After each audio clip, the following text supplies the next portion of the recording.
যুবগোষ্ঠীর মণ্ডপ প্রাঙ্গণে আমাদের সমস্ত দর্শনার্থীকে জানাই যুবগোষ্ঠীর পক্ষ থেকে মহা অষ্টমীর প্রতি শুভেচ্ছা, অনেক ভালোবাসা।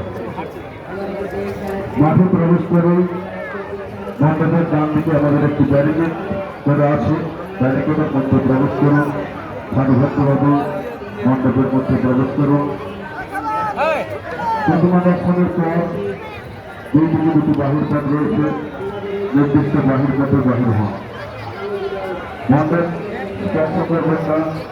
যে সমস্ত দাদা ভাইয়েরা নিজেরা উল্টো দিকে ফিরে আসছেন, অনুরোধ করবে উল্টো দিকে আসবেন না, এতে বিশৃঙ্খলা সৃষ্টি